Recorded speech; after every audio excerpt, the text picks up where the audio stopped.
Consolidation में हमने आपके साथ जो बातें डिस्कस की थी वो कौन कौन सी बातें थी।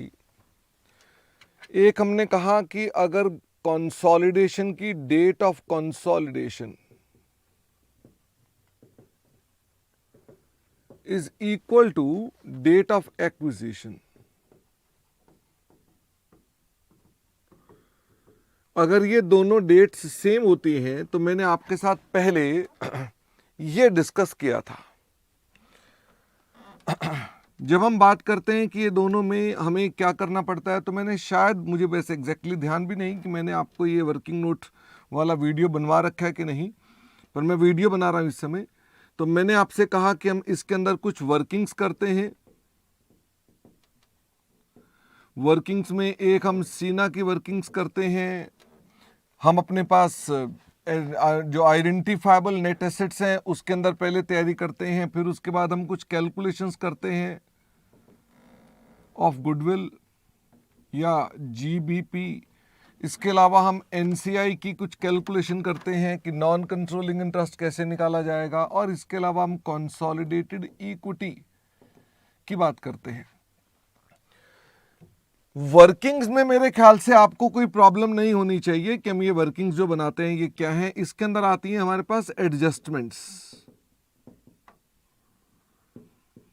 तो जो एडजस्टमेंट्स हैं वो कौन कौन सी एडजस्टमेंट्स थी जो हमारे लिए रेलेवेंट थी। एक था रीवैल्यूएशन। क्या हमें अपने पास रीवैल्यूएशन ऑफ एसेट्स करना आवश्यक है of S limited? The answer is yes. ताकि करेक्ट गुडविल निकल सके हमें अपने पास रीवैल्यूएशन करनी आवश्यक थी।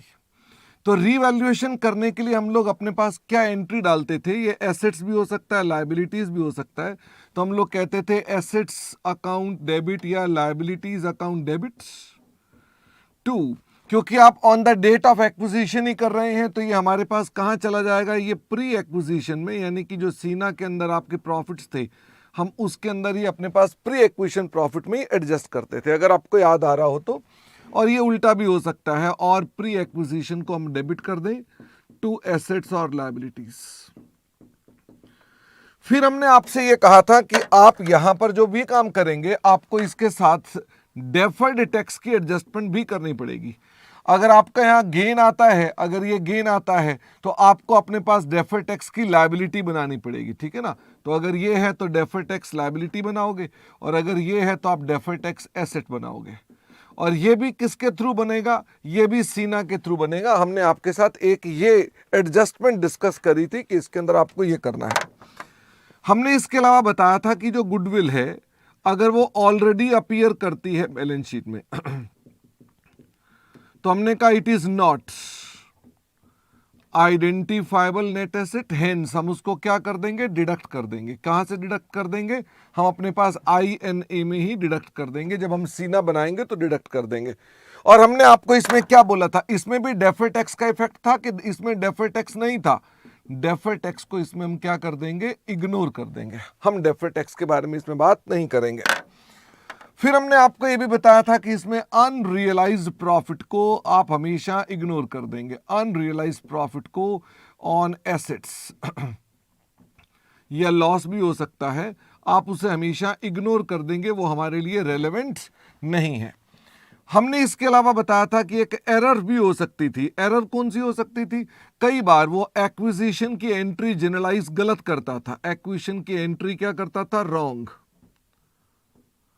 तो हम आपको उसको एक्विजिशन की एंट्री भी राइट करवाते थे। उसके अंदर क्या प्रॉब्लम आती थी? जब एक्विजिशन की एंट्री को आप करेक्ट कराते थे तो उसके अंदर आमतौर पे हमारे पास डेफर्ड कंसिडरेशन को मिस कर देता था, या शेयर कैपिटल को मिस कर देता था, सिक्योरिटी प्रीमियम को मिस कर देता था, या फाइनेंस कॉस्ट को भी, फाइनेंस कॉस्ट इसमें नहीं आती थी हमारे पास, या और even for some in questions cash भी मिस कर देता था। तो जैसा भी वो करता था आप उस एंट्रीज को भी ठीक किया करते थे। फिर हमने आपको ये भी बताया था, एक कॉन्टिंजेंट कंसिडरेशन भी बताई थी। ये हमारे पास कहां पर आएगी? अदर नॉन करंट लायबिलिटी या other current liability. Deferred consideration आएगी अदर फाइनेंशियल लायबिलिटी, चाहे करंट में आए चाहे नॉन करंट में आए। तो ये हमने आपके साथ बातें करी थी। इतनी सब बातें मैंने आपको जब बताई, ये करने के बाद हमने आपके पास कुछ और भी छोटे छोटे पॉइंट्स बताए थे। वो बताए थे हमने कि NCI can be eight fair value और एनसीआई कैन बी एट पीएसएनए। तो हमने आपको जब ये कहा था फेयर वैल्यू का, तो हमने कहा था ऐसे में आपको क्या लेना है, इसे हम बोलते हैं फुल गुडविल मेथड और इसको हम बोलते हैं partial goodwill method. I don't see any reason कि इसके ऊपर मैं कोई चर्चा करूं, क्योंकि ऑलरेडी मैंने इसके ऊपर एक वीडियो बना रखा है आपके साथ। ये सब करने के बाद मैं आपके पास आ गया था इधर, when date of consolidation is after date of acquisition, यानी कि उसमें गैप है। इसका मतलब गैप एग्जिस्ट करता है, गैप बिटवीन डेट्स एग्जिस्ट्स। ऐसे केसेस को सॉल्व करने के लिए हमने आपके साथ क्या बताया था। अब इसमें जब आए थे तो इसमें हमारे पास कुछ एडजस्टमेंट्स तो पुरानी वाली ही चल रही थी, यानी जो आपकी रीवैल्यूएशन का पॉइंट था वो सब पुराना ही था, एज इट इज, उसमें कोई फर्क वाली बात नहीं थी, वो एज इट इज है जो ऊपर हमने लिखा था। फिर goodwill already in balance sheets,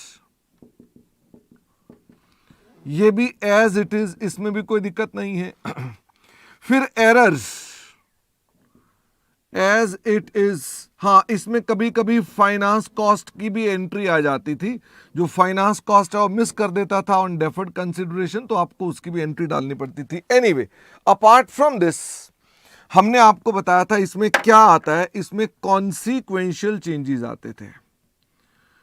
consequential changes due to revaluation, due to revaluation. तो मुझे फटाफट से बताओ ये कॉन्सिक्वेंशियल चेंजेस जो थे वो कौन कौन से कॉन्सिक्वेंशियल चेंजेस थे भाई। जैसे ये हो सकता है कि हमारे पास प्लांट एंड मशीनरी है, तो इसके ऊपर हमारी एडिशनल डेप्रिसिएशन आती थी। इस पर हम क्या करते थे, एडिशनल डेप्रिसिएशन को कैलकुलेट करते थे।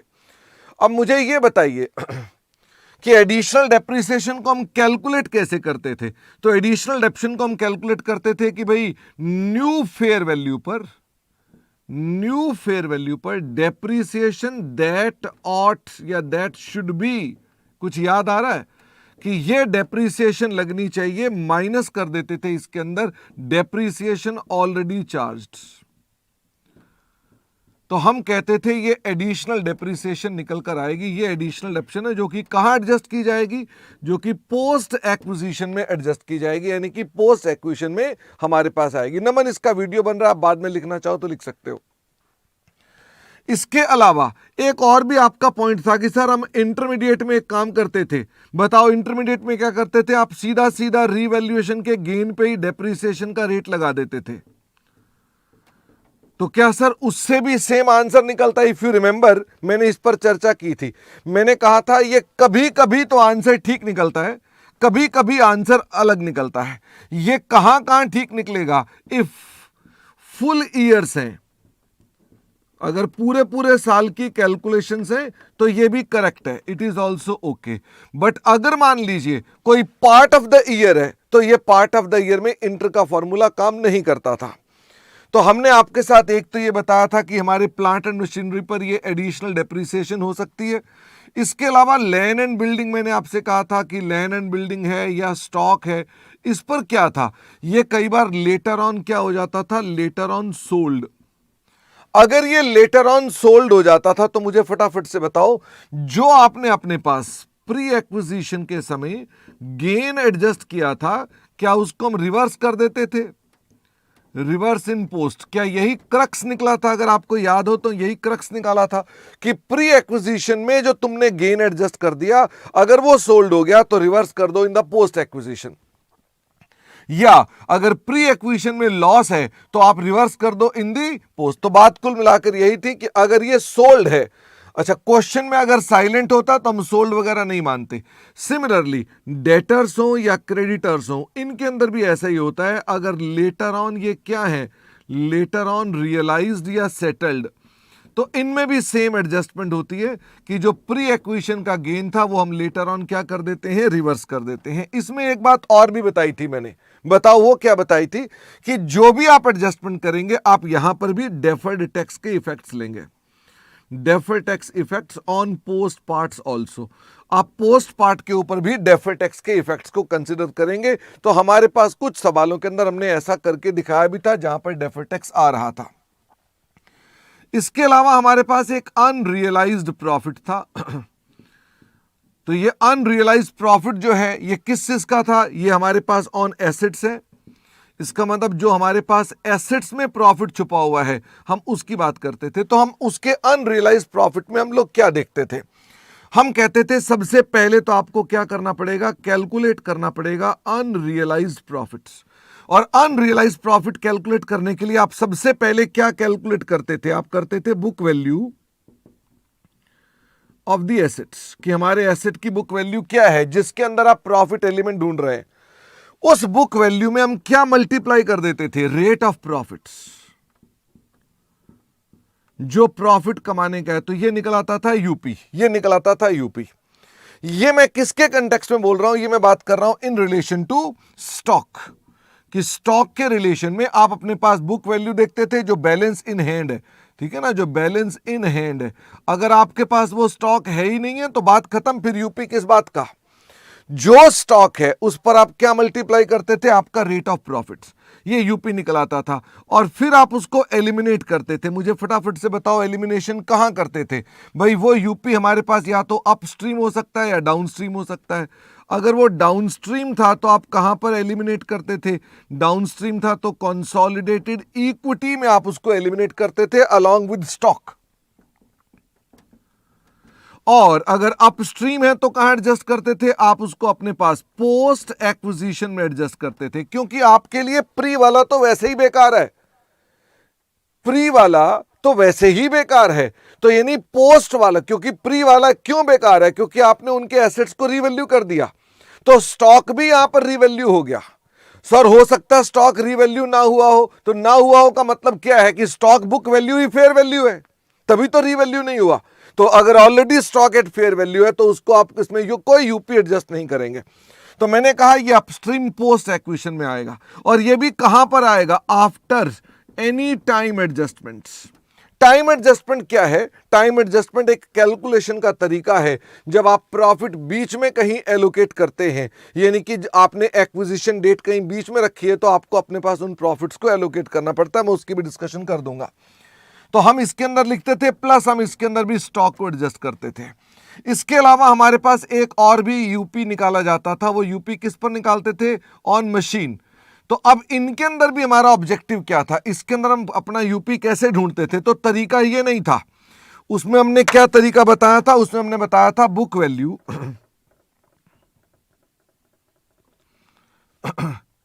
On current price. भाई जो आपका अभी चल रहा है उस पर क्या बुक वैल्यू है, माइनस कर दो बुक वैल्यू विदाउट प्रॉफिट्स, जो आपके ट्रांसफर के प्रॉफिट है उनके बिना, न्यू लाइफ और न्यू स्क्रैप वैल्यू पर बेस्ड। तो हमने अपने पास कहा इस दोनों का डिफरेंस क्या होगा, इन दोनों का डिफरेंस भी यूपी होगा। और फिर से यूपी को आप अपने पास कहां एडजस्ट करेंगे, यूपी हमारे पास इसी प्रकार से एडजस्ट हो जाएगा। इंस्टेड ऑफ स्टॉक वो मशीन में आ जाएगा और बाकी सब कुछ बिल्कुल वैसा ही होगा। बट मुझे किसी बच्चे ने मैसेज डाला है कि सर इस पर हमारे पास कुछ डिस्कशन हो रही थी हमारे ग्रुप के अंदर, तो आप इसके ऊपर फिर चर्चा कर देना। तो क्योंकि मुझे जानकारी भी नहीं है कि आपके ग्रुप में क्या चर्चा हो रही थी, तो I will discuss and you can ask your queries if any आपके पास अभी भी बची हुई हो तो हमने ये कहा था। इसके अलावा मैंने आपको ये कहा था अनरियलाइज प्रॉफिट पर भी डेफर्ड टैक्स एडजस्ट करना पड़ता है। ये मैंने अभी तक आपको समझाया नहीं था, ये मैंने अभी आपके साथ बात करनी है कि इसके ऊपर हम डेफर्ड टैक्स को कैसे एडजस्ट करते हैं। राइट नाउ मैं इसको भी इग्नोर कर रहा हूं क्योंकि मुझे उसके बारे में बात करनी है। फिर हमने आपके साथ एक डिविडेंड एडजस्टमेंट भी बताई थी। तो डिविडेंड एडजस्टमेंट क्या थी, हमने आपसे कहा था कि देखो डिविडेंड पर हमारा थॉट प्रोसेस क्या है। हम कहते हैं कैंसिल कर दो, एलिमिनेट कर दो डिविडेंड्स विद इन ग्रुप। ध्यान दें मैंने क्या लिखा, क्या एनसीआई का भी कैंसिल कर दो? नहीं, मैंने कहा एलिमिनेट कर दो डिविडेंड विद इन ग्रुप, यानी जो ग्रुप के भीतर मूवमेंट हो रही है उसको एलिमिनेट कर दो, क्योंकि रियल में वो कोई पेमेंट ही नहीं है, वो किसी की कमाई भी नहीं है, वो डिविडेंड किसी की कमाई भी नहीं है, क्योंकि रियल में तो आप जब होल्डिंग कह रही है सब्सिडरी की कमाई मेरी कमाई, तो डिविडेंड की कोई दोहरी कमाई थोड़ी ना है। अब समझ रहे हैं बात को? अगर मान लीजिए मैं कहता हूं कि जो सब्सिडरी का प्रॉफिट है सारा मेरा, तो सब्सिडरी ने मुझे डिविडेंड दिया उस प्रॉफिट में से, मेरी वो इनकम कैसे हो सकती है? वो हटानी पड़ेगी मुझको। तो इसके लिए मैंने आपको क्या बोला था, हमने इसमें कहा था आप सबसे पहले एओपी में, यानी कि जो आपका सीना है उसके अंदर क्या एडजस्ट होगा, फटाफट से बताओ। सीना में हमने आपसे कहा था डिविडेंड को आप पहले कैंसिल कर दो, डिविडेंड को आप सबसे पहले कैंसिल कर दो। डिविडेंड कैंसिल हो गया तो कोई दिक्कत की बात नहीं है, वैसे आवश्यकता तो नहीं, पर मैंने आपको यह भी कहा था कि अगर डिविडेंड डिस्ट्रीब्यूशन टैक्स भी एडजस्ट करना हो, हालांकि वो बंद हो गया है, पर मैं साथ में ही कवर कर दूं, क्योंकि उस पर मैंने कोई अलग से डिस्कशन करनी नहीं है, कि अगर डिविडेंड डिस्ट्रीब्यूशन टैक्स है तो उसे भी साथ में ही अपने पास वापस से ऐड बैक कर दो। हालांकि आज की डेट में डिविडेंड डिस्ट्रीब्यूशन टैक्स आपको सवाल में पूछा नहीं जाना चाहिए, बट अभी भी जो स्टडी मटेरियल रिवाइज होकर इंस्टीट्यूट की आई है उसमें डीडीटी के क्वेश्चंस डले हुए हैं। इसका मतलब हम उस बारे में भी मानकर चल रहे हैं कि इफ एट ऑल दे कम, हमको डील कैसे करना है। तो मैंने कहा हम अपने पास सबसे पहले तो सीना में डिविडेंड को कैंसिल कर देंगे और डीडीटी ले आएंगे, तथा उसके बाद हमें कुछ और भी करना पड़ेगा। बताओ इसके अलावा सेकंड इफेक्ट क्या होगा? हमारे पास जो पेरेंट की इनकम है वो भी तो हटानी पड़ेगी, पेरेंट की डिविडेंड इनकम। तो पेरेंट की डिविडेंड इनकम कहां से एलिमिनेट होगी? पेरेंट की डिविडेंड इनकम कंसोलिडेटेड इक्विटी से एलिमिनेट होगी। भाई सीधी बात है, वो इनकम भी तो नहीं होगी, अगर आप डिविडेंड नहीं दे रहे हैं तो वो इनकम भी तो नहीं होगी। लेकिन अब आप कहेंगे वो एलिमिनेशन कैसे होगी? By reduction of parent income, parent की इनकम को रिड्यूस कर देंगे, और इसके अलावा हम एनसीआई को भी रिड्यूस कर देंगे, एनसीआई को भी रिड्यूस कर देंगे, क्योंकि एनसीआई को एक्चुअल में आपने पेमेंट कर दी है, इसलिए एनसीआई रिड्यूस हो जाएगा। NCI is the net asset, वो रिड्यूस हो जाएगा by actual dividends paid to them. हम जहां पर भी जो चीज लिख रहे हैं प्लस डीडीटी भी आएगा। वैसे ही इनकम में अपने पास जब कंसोलिडेटेड इक्विटी में लिखेंगे तो साथ में डीडीटी भी एलिमिनेट कर देंगे। स्टिल हम अपने पास किसी क्वेश्चन में जब डीडीटी लेकर आएंगे तो हम उसके ऊपर बेहतर डिस्कशन कर सकते हैं। अभी तक हमारे किसी भी क्वेश्चन में डीडीटी आया नहीं है। तो हमने आपको यह भी बताया था। इसके अलावा हमने बताया था गुडविल की इंपेयरमेंट। बताओ, अच्छा ये हो सकता है कि मैंने किसी और ऑर्डर में आपको बताई हो बातें, उससे कोई फर्क नहीं पड़ता है। गुडविल की इंपेयरमेंट के बारे में मैंने आपको क्या बताया था? ये दो प्रकार के केसेस हो सकते हैं। गुडविल की इंपेयरमेंट, एक तो आपका सवाल था कि इसका अमाउंट कैसे निकालेंगे। मैंने कहा amount will be given, amount आपको दे दिया जाएगा, उसकी चिंता ना करें। मैंने गुडविल इंपेयरमेंट में आपको बताया था अगर फुल गुडविल मेथड है तो बताइए फिर गुडविल की इंपेयरमेंट कहां का एडजस्ट होगी। तो मैं कह सकता हूं टू गुडविल, तो डेबिट में क्या क्या करेंगे? कंसोलिडेटेड इक्विटी तथा एनसीआई, अपना अपना शेयर। अगर आपको याद हो और आप इस एंट्री से काम चला सकते हैं तो मुझे बताइए। फुल गुडविल में आप ये एंट्री डालते थे, मैं भूल गया। अगर पार्शियल गुडविल हो तो फिर क्या होता था? अगर पार्शियल गुडविल हो, आई होप अंडरस्टैंड करते हो, पार्शियल गुडविल मतलब एनसीआई एट पसना है, तो फिर मैंने कहा था कंसोलिडेटेड इक्विटी को हम पूरा का पूरा डेबिट कर देंगे with the amount of goodwill impairments. हमने आपको यह भी कहा था इसमें डेफर्ड टैक्स का कोई लेना देना नहीं होता है। इसके अलावा हमने आपके साथ एक कॉन्ट्रा आइटम भी कैंसिल की थी। कॉन्ट्रा आइटम्स क्या हो सकती हैं? कोई भी रिसीवेबल पेबल हो सकते हैं। तो जो भी रिसीवेबल पेबल थे वो हमने एलिमिनेट करवा दिए थे, और उसमें कभी कभार हमारे पास क्या निकल आता? समटाइम्स, बताओ समटाइम्स क्या निकल कर आता था? Cash in transits. जो हमारे पास कैश इन ट्रांजिट था उसको हम कहां दिखा देते थे? हम उसको अपने पास कैश एंड कैश इक्विवेलेंट में शो कर देते हैं। फिर मैंने बताया था कभी कभार इन्वेस्टमेंट्स जो आपके सवाल में दी जाएंगी वो दी जाएंगी एट फेयर वैल्यू। अगर आपको याद हो तो मैंने आपको इस एडजस्टमेंट के समय बताया था कि हमेशा इन्वेस्टमेंट्स को हम किस पर मानते हैं? फटाफट से बताओ, हमेशा इन्वेस्टमेंट को किसे मानते हैं? कॉस्ट पे। पर अगर इन्वेस्टमेंट एट फेयर वैल्यू हो तो आपको क्या करना पड़ेगा? सबसे पहले एलिमिनेट करना पड़ेगा फेयर वैल्यू इफेक्ट्स। जो आपने फेयर वैल्यू की होगी तो आपको उसके फेयर वैल्यू इफेक्ट्स को पहले कैंसिल करना पड़ेगा। मुझे बताइए उसकी एंट्री क्या बनती है? अगर मान लीजिए आपसे पूछा जाए तो मैंने कहा सबसे पहले हम अपनी इन्वेस्टमेंट को अगर बढ़ाई थी तो घटाएंगे और डेबिट क्या कर देंगे? कंसोलिडेटेड इक्विटी, क्योंकि हमने अल्टीमेटली अपने पास प्रॉफिट्स को इंक्रीज कर रखा होगा तो हमारे होल्डिंग कंपनी के प्रॉफिट इससे कम हो जाएंगे और साथ में इन्वेस्टमेंट की वैल्यू भी कम हो जाएगी। इसका उल्टा भी हो सकता है डिपेंडिंग अपॉन कि अगर आपने फेयर वैल्यू का लॉस था तो आपने उसको उल्टा करना पड़ेगा। ये वाला सवाल हमने एग्जाम्पल में ही कवर किया था और हमने कहीं पर भी इसको कवर नहीं किया था। इसके अलावा हमने आपको एक बात बताई थी, वो बताई थी कि इनमें हमारे पास पोस्ट एक्विजिशन प्रॉफिट्स भी निकलते हैं और समटाइम्स इसके अंदर क्या होती है, समटाइम्स इसमें टाइम एडजस्टमेंट भी आती है। टाइम एडजस्टमेंट कब आएगी? जब आपने during the year, when parent उसे कब अक्वायर करता है? Parent acquires it's during the period. अगर वो ड्यूरिंग द पीरियड अक्वायर करता है तो आपको अपने पास उसको भी साथ में लाना पड़ता है। मैंने आपसे कहा था टाइम एडजस्टमेंट के लिए हम लोग नॉर्मली क्या मानते हैं? हम बोलते हैं कि ठीक है आप यूनिफॉर्म प्रॉफिट मान के टाइम में उसको बांट दो, यूनिफॉर्म प्रॉफिट्स को मान करके आप उसे टाइम में एलोकेट कर दो। बट इसमें कई बार झंझट आता था। बताओ क्या झंझट आता था? इसमें झंझट यह आता था sometimes uneven items also exist, जिसे आप एबनॉर्मल आइटम भी बोलते हो। It can be abnormal gain, it can be abnormal loss, कुछ भी हो सकता है। तो हम अपने पास अगर अनइवन आइटम्स हैं तो इसमें हमने क्या कहा था? पहले क्या करो? Eliminate uneven item. पहले तो उनको हटा दो कि मान लो वो अन आइटम नहीं है।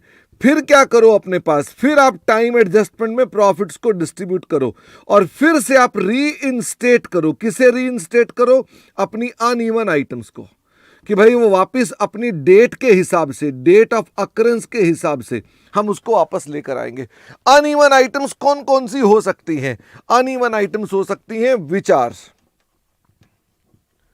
Not normal. इसका मतलब जो नॉर्मल नहीं है। नॉर्मल का मतलब है जिनकी फ्रीक्वेंसी इवन नहीं है, फ्रीक्वेंसी नॉट इवन। तो आप इसमें एबनॉर्मल लॉसेस बोल सकते हैं, एबनॉर्मल लॉस बोल सकते हैं, एबनॉर्मल गेन बोल सकते हैं। क्या इसमें कोई खर्चे भी हो सकते हैं जो बिल्कुल बिजनेस एक्सपेंस है लेकिन उनकी फ्रीक्वेंसी इवन नहीं है? यस, जैसे कि इंटरेस्ट का एक्सपेंस हो सकता है पार्ट ऑफ द ईयर के लिए, या इंटरेस्ट की इनकम हो सकती है पार्ट ऑफ द ईयर के लिए। इस तरह से हमारे पास ये अनइवन आइटम्स भी एग्जिस्ट करती हैं। हाँ, विमल कह रहा है मुझे यूपी बताना। विमल पक्का बताएंगे, चिंता मत करो, अभी हम एक वीडियो बना रहे हैं। तो हमने आपके साथ ये सब बातें डिस्कस की थी। एक हमने बात और भी आपके साथ की थी। वो बात क्या की थी कि हमको अपने पास यहां पर कंसोलिडेटेड प्रॉफिट एंड लॉस भी बनाना पड़ता है। तो जब प्रॉफिट एंड लॉस बनाना पड़ता है तो हम लाइन बाय लाइन आइटम्स को जोड़ते हैं, लाइन बाय लाइन हम आइटम्स को क्लब करते हैं। लेकिन इसके अंदर मैंने एक बात कही थी, जो भी आपके पास इनकम और एक्सपेंसेस हैं विद इन ग्रुप, उनको हम हटा देते हैं विद इन ग्रुप। वो कॉन्ट्रा कैंसिल हो जाते हैं, वो हमारे कॉन्ट्रा कैंसिल हो जाते हैं। मैंने ये भी कहा था यहां पर भी कि डिविडेंड इनकम अगर सब्सिडरी से है तो डिविडेंड इनकम भी हम एलिमिनेट कर देते हैं। और मैंने इसके अंदर एक बात और कही थी, हमें एलोकेशन भी दिखानी होती है। किसकी एलोकेशन दिखानी होती है? Allocation to NCI and parent की हमारे पास क्या है? ये एलोकेशन पैट की भी दिखानी होती है, ये एलोकेशन ओसीआई की भी दिखानी होती है। ये सारी चीजें हमारे पास यहां पर प्रेजेंट की जाती है। एक बच्चे ने कहा अगर डिविडेंड प्री एक्विजिशन हो तो हमें डेट ऑफ एक्विजिशन में एडजस्ट नहीं करना। निखिल, अब कॉन्सेप्ट ऑफ प्री एक्विजिशन है ही नहीं है। यह भी बात मैंने कहीं कही थी आपके साथ कि हमारे पास प्री एक्विजिशन और पोस्ट एक्विजिशन अब कोई कॉन्सेप्ट ही नहीं है, नॉट एग्जिस्ट। अब की बार जो भी डिविडेंड है, चाहे कोई सा डिविडेंड हो, यही एडजस्टमेंट होगी जो आपने यहां पर कर रखी है। इसका मतलब आपको अलग से कुछ भी नहीं करना है। पेरेंट एनसीआई दोनों ओनर्स हैं तो पेरेंट की इन्वेस्टमेंट कॉस्ट पर है और एनसीआई की फेयर वैल्यू पर है। इनकंसिस्टेंसी क्यों है? गलत बात कह रहे हैं तान्या। तान्या ने कहा है कि सर पेरेंट और एनसीआई दोनों ही ओनर्स हैं, तो पेरेंट की इन्वेस्टमेंट कॉस्ट पर है और एनसीआई फेयर वैल्यू पर। आप यहां पर कहां गलती कर गए तान्या, इधर सुनो। पेरेंट अपनी इन्वेस्टमेंट कहां पर दिखाएगा? एसएफएस में दिखाएगा, नॉट इन सीएफएस। वो अपनी इन्वेस्टमेंट कहां दिखाएगा? एसएफएस में दिखाएगा, वो सीएफएस में नहीं दिखाएगा। और एसएफएस में हमारे पास चॉइस है कि आप उसे कॉस्ट पे लो या फेयर वैल्यू पर लो। अब बारी आती है कंसोलिडेटेड फाइनेंशियल स्टेटमेंट की।